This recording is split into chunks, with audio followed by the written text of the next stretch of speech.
할렐루야. 2024년도 9월 11일 새벽 기도 시간, 우리에게 주신 말씀은 창세기 강해 설교 50, 창세기 41장 56절 말씀부터 드리겠습니다. 온 지면에 기근이 있음에 요셉이 모든 창고를 열고 애굽 백성이 때에 8세 애굽 땅에 기근이 심하며, 이때 요셉이 인기를 끌고자 하면서 어떻게 하겠습니까? 무상 배급을 실시하면 인기 폭발하겠지요. 칭찬이 늘어지겠지요. 그런데 돈을 다 받았습니다. 나중에는 양도 소도 다 몰고 오게 하고, 또 토지 문서도 가져오게 하고, 그 다음은 국민들의 몸까지도 다 샀어요. 이렇게 하는 것이 합당한 것입니다. 왜냐하니 대가를 다 받고 나누어 주므로 나라에 대해서 감사하고 일할 수 있도록 만들었어요. 성경에는 우리를 갑으로 삼 바 되었으니 우리 몸으로 하나님께 영광을 돌리라고 고린도전서 6장 20절에 말씀하셨습니다. 요셉이 돈을 받고 배급을 주는데 돈 낸 만큼 배급을 주는 것이 아니라 살 수 있을 만큼 곡식을 주었어요. 뒤에 보면 알 수 있는데, 어떤 사람은 양을 5마리 몰고 오고 어떤 사람은 10마리를 몰고 와도 그 집 식구의 숫자를 물어서 그 식구가 살 만큼 양식을 주었어요.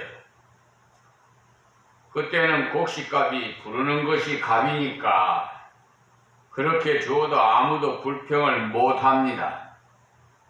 그 사람의 재능 따라서 주는 것이 아니라 그 사람들의 필요를 따라 나누어 주었어요.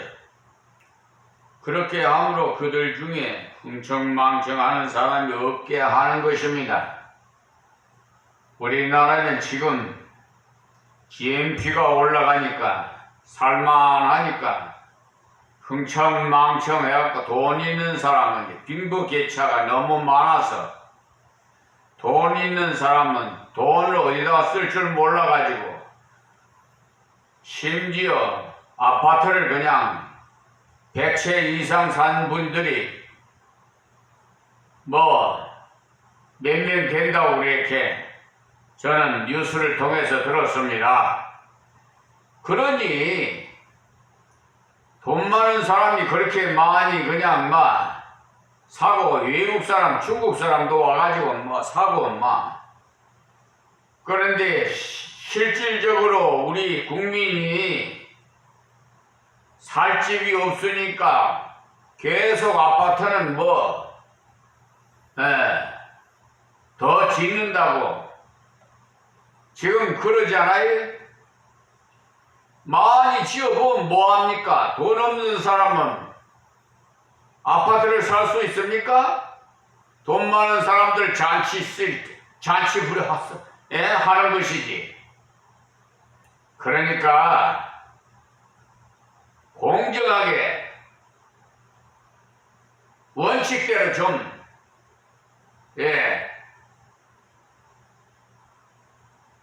돈이 많은 사람에게는 많은 세금을 받고, 그래서 어려운 사람들을 좀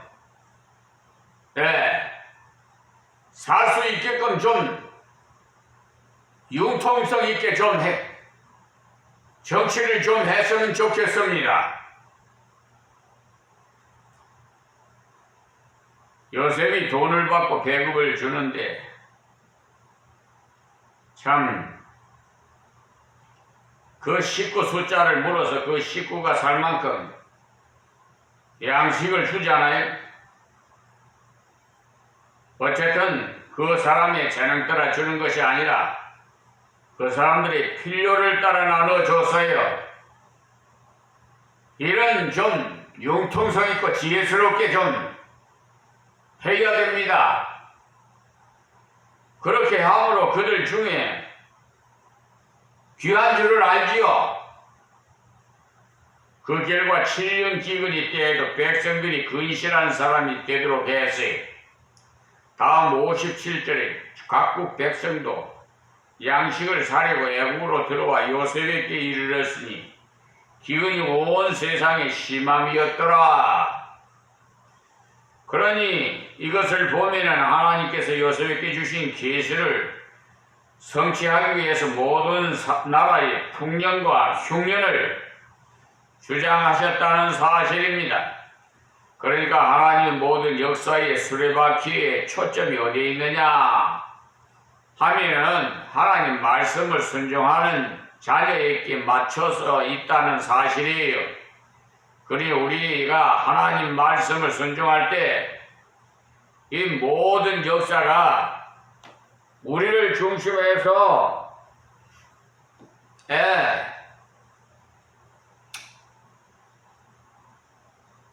흘러가요. 아마 세상 사람들은 이 말을 들으면 웃기는 소리 한다고 할 거예요.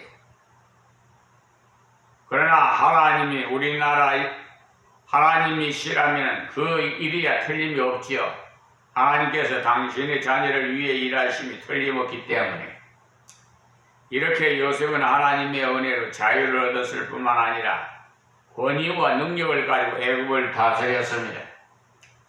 우리도 어떻게 하면은 애굽이 세상을 다스릴 수 있느냐? 하나님을 드러내는 하나님 제일주의 신앙, 그 신앙을 가지고 걸어갈 때 하나님께서 세상에게 짓밟히지 않고 오히려 세상을 지배할 수 있는 은혜를 주신다는 사실을 명심하십시오. 그러므로 우리는 나를 드러낼 것이 아니라 하나님을 드러낼 때 오히려 세상을 지배하게 하신다는 사실, 그리고 지배하게 하시되 직위를 주시고 권위를 주시고 거기에 합당한 대우를 받게 하시고 또 안심 놓고 일할 수 있는 환경과 여건까지도 다 하나님께서 열어주셔요. 그러므로 우리는 칭찬과 대우를 받을 만할 때 그때 하나님을 드러내야 됩니다. 또 우리가 마음속에 기억해야 할 것은 남에게 유익을 끼치는 자가 되기 위해서는 항상 자신이 준비되어 있어야 된다는 사실. 요셉이 준비된 사람이었기 때문에 애국을 살리고 또한 자기 친족까지 살렸어요. 구원자가 됐어요. 우리도 하나님 말씀 주시는 대로 깨달은 대로 준비할 때 다른 사람에게 은혜를 끼치는 사람이 된다는 사실이, 그리고 먼저 깨달은 자가 순종해야 된다는 것, 바로는 깨달았기 때문에 은은하지 않고 요셉을 총리로 그대로 임명했어요. 깨달음을 즉시 실천했어요. 우리도 깨달은 것은 그대로 순종할 때 하나님께서 기뻐하신다는 사실을 기억하시기 바랍니다. 그리고 이제 42장으로 넘어가는데요. 이 42장에 애굽에 팔려간 요셉이 애굽에서 형들과 만나는 내용이 나옵니다. 그런데 요셉의 형들은 요셉을 팔아먹고 22여 년 더 지났지만 회개치를 안 했어요. 요셉이 17살에 팔려갔고 30살에 국무총리가 됐어요. 그리고 풍년 7년이 지나갔고 흉년에 들어갔으니 20년 이상의 세월이 흘렀다는 것을 알 수 있지요. 그런데도 이들은 아직도 하나님 앞에서 확실히 회개를 하지 않았어요. 회개를 하지 않았다는 확실한 증거가 뭐냐 하면 요셉을 애굽에 팔아먹었다는 사실을 자기 아버지께 말하지 않은 것을 보면 알 수 있어요. 이들은 멸망받을 자가 아닙니다. 구원받을 하나님 백성이에요. 그러나 이들이 형제를 미워해서 죄를 짓고는 20여 년간을 회개하지 않고 지나왔어요. 그러는 중에 흉년으로 인해서 애굽의 곡식을 구하려 가게 됐는데, 그런 중에 흉년으로 인해서 양식을 쉽게 구할 수 있는 것이 아니에요. 왜냐? 다른 이웃 나라도 다 흉년이 들었기 때문에 양식 구하는 일은 대단히 어려웠어요. 하나님의 특별한 은혜를 입지 않고서는 양식 구할 가능성이 거의 없었습니다. 우리가 하나님의 은혜를 입으려고 할 때는 자기 자신이 회개하고서 은혜를 구해야 하는 거예요. 때문에 구원의 은혜를 입을 때도 자신이 죄인임을 먼저 인정해야 합니다. 자신이 죄인이라는 것을 알지 못하면은 구원의 은혜를 받아들일 수 없어요. 그래서 오늘 말씀은 회개 없이 구한 은혜, 이렇게 한번 생각해 봤습니다. 이들은 회개는 하지 않고 은혜는 구하려고 했는데, 그럴 때 자기들이 구한 양식을 받긴 좀 받았는데 고통이 계속 따릅니다. 그러니 하나님의 은혜를 구하기 전에 자신을 먼저 점검해야 되겠죠. 자기 심령을 비워야 돼요. 마음을 비워야 된단 말이에요. 이들은 회개 없이 양식을 구하려 갔다가 고통과 불안이 덧붙여졌어요. 그러다가 결국은 회개에서 그 증표가 나타났을 때 비로소 양식을 풍부히 얻을 뿐만 아니라 요셉이 모든 식구들을 애굽으로 초청해서 그들을 양육했어요. 유다가 결국은 회개한 표를 확실히 요셉에게 나타내었어요. 그럴 때 요셉은 자기를 밝혀서 형들에게 나타냅니다. 이런 사건들이 앞으로 전개될 내용인데요. 먼저 1절에서 17절까지에서는요. 그러니까 42장입니다. 창세기. 야곱의 여러 아들이 애굽에 내려왔을 때 그들은 총리가 된 요셉을 몰라봤어요. 그러나 요셉은 당장 형들을 알아봤어요. 그리고는 즉시 꿈을 생각했습니다. 그러니까 요셉은 그때까지 마음에 하나님이 주셨던 계시로 주신 그런 꿈을 기억하면서 살았어요. 하나님이 주셨던 은혜의 계시를 붙잡고 살았어요. 그렇기 때문에 문제가 부딪혔을 때 당장 적용할 수가 있었어요. 그 때문에 우리들이 하나님 말씀을 배우는 것도 중요하지만 말씀을 묵상하는 것이 대단히 중요합니다. 오늘 새벽에 하나님의 말씀을 읽었다면 읽은 것으로 끝내지 마시고 그 말씀을 묵상해야 하고, 어떤 사건을 만났을 때 아침에 읽었던 말씀이 이때 필요해서 미리 읽도록 해 주셨구나 하면서 마음에 부딪혀 옵니다.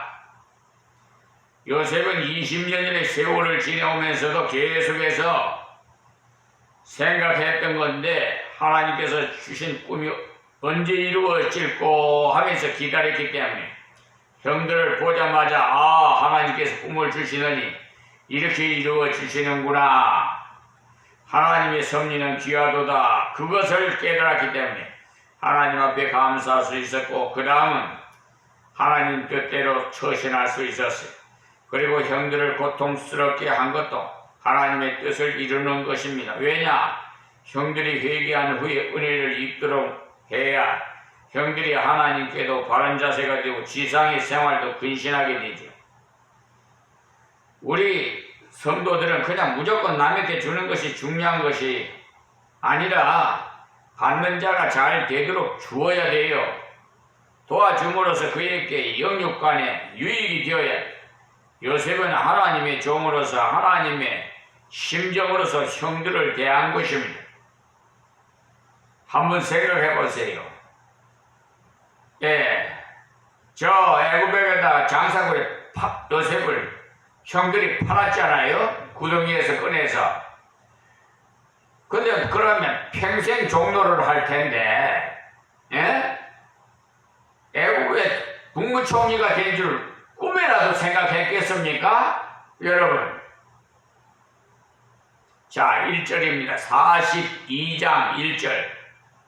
때에 애굽에 곡식이 있음을 보고 아들들에게 이르되 너희는 어찌하여 서로 관망만 하느냐 그랬어요. 여기서 볼 때 야곱이 가정 처리를 잘하고 있습니다. 이때 아들들이 다 결혼했어요.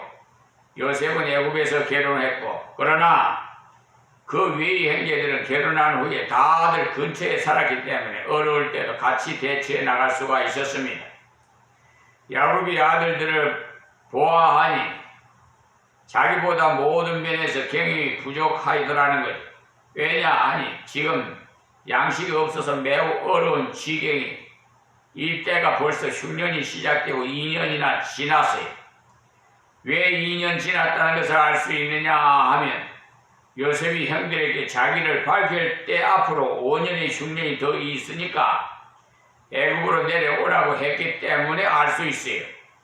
그리고 야곱의 가정이 대단히 부유했다는 것을 짐작해서 알 수 있는데, 흉년의 때도 2년을 버텼으니까 재물이 많았다는 것을 알 수 있죠. 흉년 중에 전략하면 버티다 나온 말이, 여기 말씀한 관망만 하느냐 이 말을 서로 보고만 앉았다는 단순한 말이 아니라 양식을 구하려 형님이 좀 가보소, 동생 네가 좀 가거라, 그런 식으로 서로 미루미 쳐다보고 있었다는 말이에요.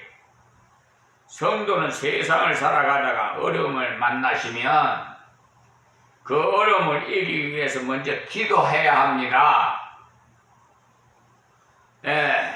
그러나 자신이 할 수 있는 노력을 다 하면서 기도해야 돼요. 많은 믿는 사람들이 기도만 하고 있으면 무엇이나 이적적으로 해결되는 줄로 아는데 오산입니다.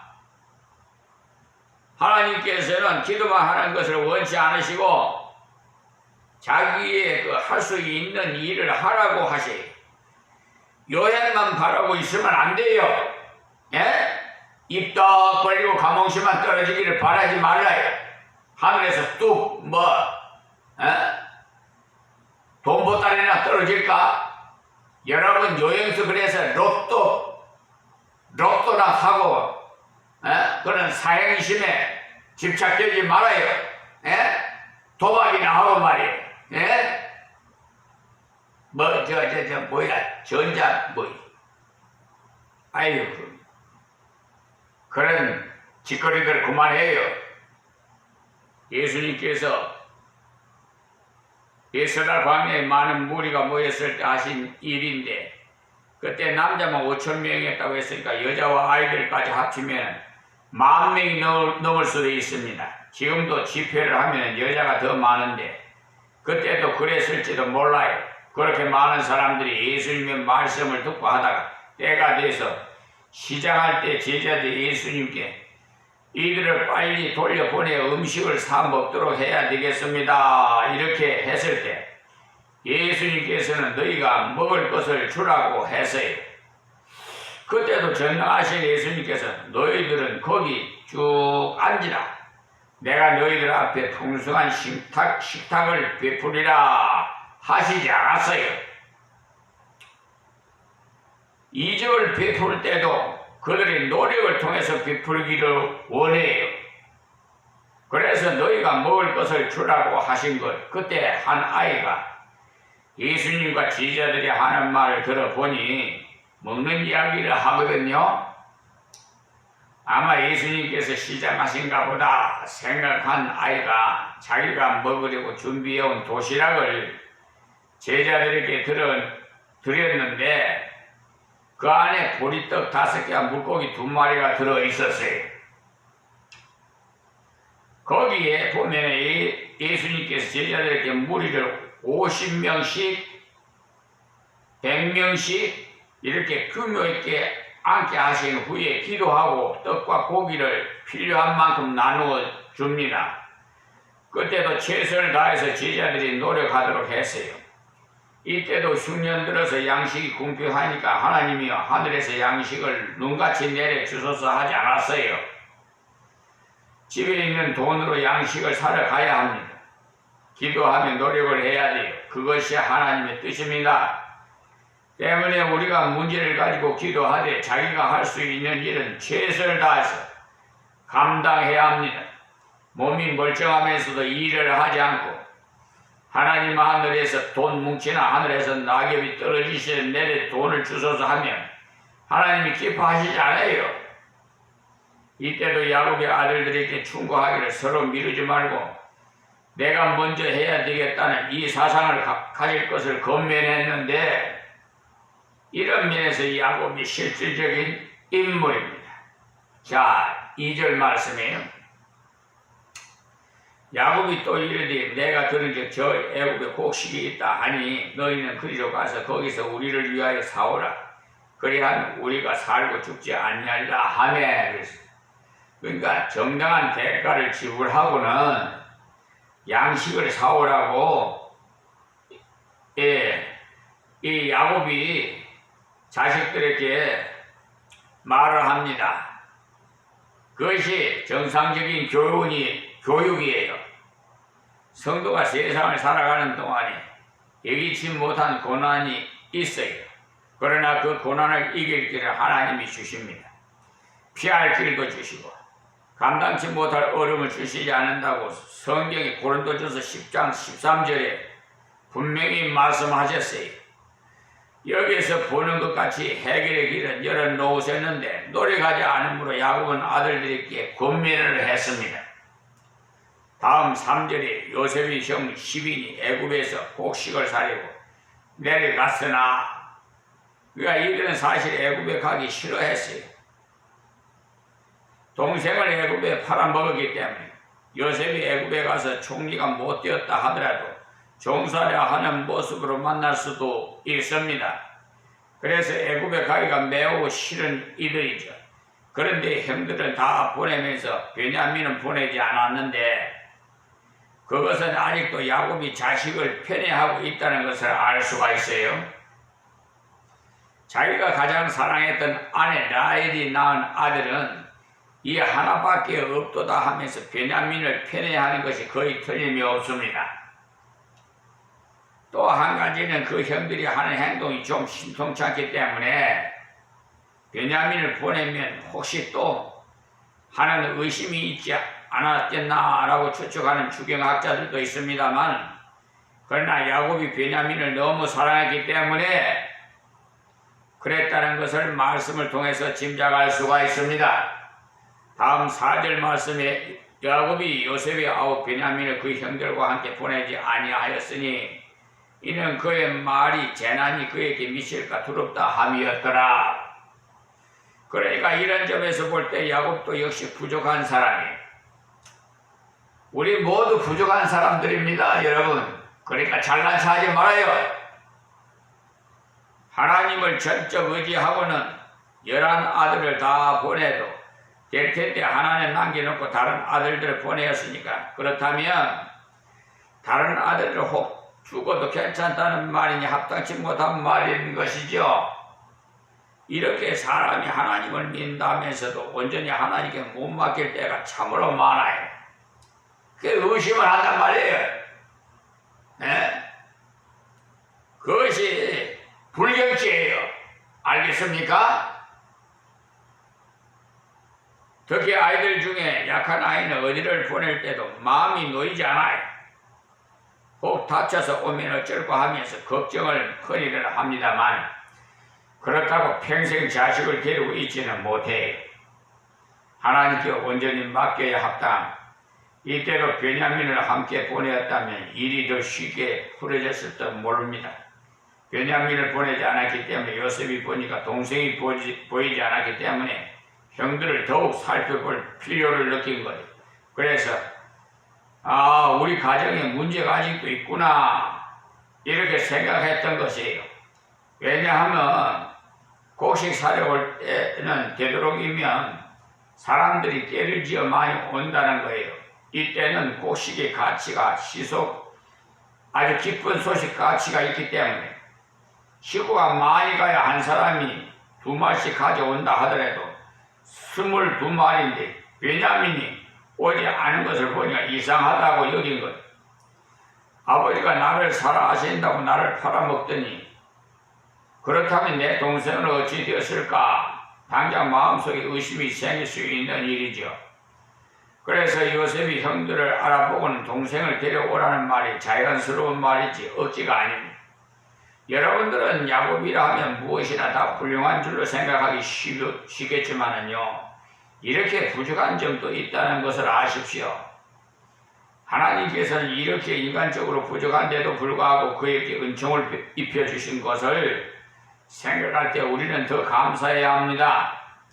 만약에 야곱이 완벽했다면 우리는 은혜 받을 자격이 없습니다. 은혜라는 것은 부족하기 때문에 오히려 임하는 것이지요. 자, 5절 말씀에 이스라엘의 아들들이 양식 사례 간 자 중에 있으니 가나안 땅에 기근이 있음이라. 그때 많은 사람들도 양식 사례 갔는데 다른 각국에서도 말이에요. 요셉은 애굽에 가 있어도 은혜를 끼치는 자가 되었어요. 그는 준비된 자였기 때문에 고난을 통해서 많은 사람들에게 줄 수 있는 자가 되었습니다. 이것을 보면 우리 성도는 평소에 남들에게 줄 것을 물질이나 지식이나 이런 것들을 남을 도울 수 있도록 항상 준비된 자가 되어야겠습니다. 요셉은 나누는 위치에 있었고 형들은 양식을 얻으려 가는 입장이 되었으니까 정반대 입장이 되었어요. 그 때문에 하나님의 그 뜻을 순종하면서 걸어가면 애굽 땅에 가 있어도 하나님의 일을 할 수 있는 기회가 옵니다. 그러나 가나안 땅에 있어도 하나님 뜻대로 걸어가지 않으면 얻어먹는 존재가 될 수밖에 없어요. 우리가 가나안 땅에 있다고 해서 항상 형통이 보장되는 것은 아닙니다. 가나안 땅에 있어도 하나님 말씀을 순종해야 가나안의 복을 누릴 수 있는 것이지, 가나안 땅에 있으면서 하나님 말씀을 대적하면 하늘이 노시 되고 땅이 철이 된다고 신명기 28장 23절에서 24절에 말씀하셨어요. 가나안이라고 해서 양식이 항상 풍부한 것은 아닙니다. 하나님 말씀은 순종해야 가나안이 복지이지, 하나님 말씀을 대적하면 가나안이 우리에게 가시를 일으켜요. 세상 사람들보다 더 고통스러운 채찍을 맛볼 수도 있어요. 가나안에서는 가나안에 사는 자답게 살아야 약속의 복을 누릴 수가 있습니다. 또 6절 말씀이 때에 요셉이 나라의 총리로서 그 땅 모든 백성에게 팔더니, 자, 요셉의 훌륭한 점이 또 여기 나오는데, 지금 요셉의 인기는 애굽에서 절정이라 그가 말한 대로 7년 풍년이 오더니 또 그의 말대로 흉년이 시작되었으므로 모든 사람들이 요셉을 칭찬했을 것입니다. 그러니 요셉이 잘못 생각하면 이제 내가 직접 일할 필요가 있나, 밑에 있는 너희들이 알아서 곡식을 팔아라 하고는 왕처럼 행동할 수도 있으련만은 요셉은 양식을 직접 관리했어요. 그때는 양식 관리하는 것이야말로 국가적으로 매우 중요한 일입니다. 우리나라 같은 농림부 장관 같아요. 요셉은 하나님이 주신 계시에 대해서 성실했어요. 하나님께서 우리에게 깨달은 말씀을 주실 때 성실하게 순종해 나갈 때 하나님께 크게 쓰임받는 인물이 됩니다. 요셉이 직접 관장하였으니까 그야말로 충실한 총리였어요. 요셉의 형들이 와서 그 앞에서 땅에 엎드려 절하매 그랬어요. 이게 왜 그럴까요? 꿈에 먼저 형들을 둘러 세워놓고 말했지요. 꿈 얘기를요. 모두 뱉다니 요셉이 절하더이다 라고. 그 요셉이 형들에게 자기 꿈 얘기를 함으로써 더욱 미움을 받아 팔렸고, 그 후에 애굽에서 고난을 받았지만 인내로 하나님 앞에 견디었더니 그야말로 하박국의 말씀대로 비록 더딜지라도 기다리라, 지체되지 않고 정령 응하리라. 하박국 2장 3절 말씀입니다. 그 말씀하신 대로 하나님 말씀은요, 지체되지 않고 때에 맞게 가장 알맞을 때 응하여 주셨습니다. 여러분들도 하나님 말씀을 깨닫고 순종하는 중에도 빨리 이루어지지 않는 답답할 때가 들어 있을 거예요. 그럴 때도 낙심하지 마시고요. 반드시 필요할 그때 응하게 하십니다. 요셉도 자기가 하나님으로부터 받은 계시의 꿈을 생각하고 기다렸기 때문에 형들이 절하는 것을 보자 당장 알았어요. 형들은 자기를 죽이려고 계획했지만 하나님의 계획은 그들의 계획과 반대해서 악을 선으로 바꾸었습니다. 그 때문에 하나님 말씀을 바르게 붙잡고 걸어가면 악한 사람들이 넘어뜨리려고 계획해도 그것을 바꾸어 선이 되도록 하십니다. 어떤 때 속아 넘어간 것이 유익이 되기도 합니다. 상대방을 가짜인 줄 알고 속여서 팔았고 나도 속아서 샀지만 오히려 그것이 가짜가 아니라 진짜인 경우가 있어요. 상대방은 가짜인데 진짜라고 속여 값도 대충 받고 얼른 팔아 넘겼지만 사실은 그것이 진짜라서 속지 않도록 하나님 아시는 경우도 있습니다. 요셉이 애국 가는 것이 죽는 길이었지만 나중에 보니까 세상을 건지는 길이 되었어요. 이 원리가 성경 여기에만 있는 것이 아니고요. 자주 나오는데 이사야서 60장 4절, 14절인가요? 예, 14절에 봅시다. 너를 괴롭게 하던 자의 자손이 몸을 굽혀서 내게 나오며 너를 멸시하던 모든 자가 네 발 아래 엎드려 너를 일컬어 여호와의 성읍이라 이스라엘이 거룩한 자의 시온이라 하리라고 하셨어요. 그러니까 요셉의 입장과 똑같은 말씀 아닙니까? 멸시하던 자가 발 아래 엎드렸고 괴롭게 하던 자가 몸을 굽혀 나오고 하니 그러니 성도는 어떤 경우에도 하나님만 바르게 의지하고 있으면 멸시하며 괴롭히던 자가 오히려 굴복하는 결과가 오도록 하세요. 요한계시록 3장 9절에도 보면 보라 사탄의 해, 그러니까 사단의 해, 곧 자칭 유대인이라 하나 그렇지 않고 거짓말하는 자들 중에서 며칠 내게 주어 저희로 와서 네 발 아래 절하게 하고 내가 너를 사랑하는 줄을 알게 하리라고 하셨습니다. 이 말씀은 빌라델비아 교회에 주신 말씀인데 빌라델비아 교회는 아주 어려운 가운데서 진실하게 믿음을 지킨 교회입니다. 하나님께서 그런 빌라델비아 교회에서 은혜 주시기를 자칭 유대인이라고 하지만 그렇지 않은 거짓말하는 자 중에 몇이 와서 정말 절하도록 하시겠다는 것입니다. 저 강의 설교 시청하시는 분들은 요한계시록 강의 설교도 다 들어서 아실 것입니다. 이사야